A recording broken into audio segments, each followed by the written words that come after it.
ಇಲ್ಲಿ ನೋಡ್ಬೋದು ಮಹಾಸ್ನಾನದ ನಂತರ ಜನಗಳು ಸ್ಲಿಪ್ಪರ್ಗಳಂತೆ, ಪ್ಲಾಸ್ಟಿಕ್ಗಳಂತೆ, ಬಾಟಲ್ಗಳಂತೆ, ಕಸ ಕಡ್ಡಿಗಳಂತೆ ಎಲ್ಲ ಬಿಟ್ಟು ಹೋಗ್ಬಿಟ್ಟಿದ್ರೆ ಸಿಕ್ಕಾಪಟ್ಟೆ ಗಲೀಜಾಗಿದೆ.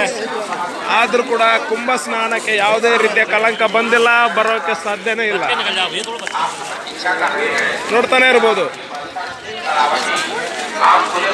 ಜನಗಳು ಜನಗಳು ಜನಗಳು, ಕಣ್ಣಾಡಿಸಿದ್ರ ಕಡೆ ಎಲ್ಲ ಜನಗಳು ಜನಗಳು ಜನಗಳು. ಇಲ್ಲಿ ನೋಡ್ಬೋದು, ಅದೇ ಹೋದ್ರಲ್ಲಿ ಒಂದು ಬಿಸ್ನೆಸ್ ಕೂಡ ಆಗ್ತಾ ಇದೆ. ಒಂದು ಕಡೆ ಸ್ಟೋರ್ ಮಾಡಿದ್ದಾರೆ, ಇನ್ನೊಂದು ಕಡೆ ಹೋಗಿ ಜಳಕ ಮಾಡ್ತಾ ಇದ್ದಾರೆ.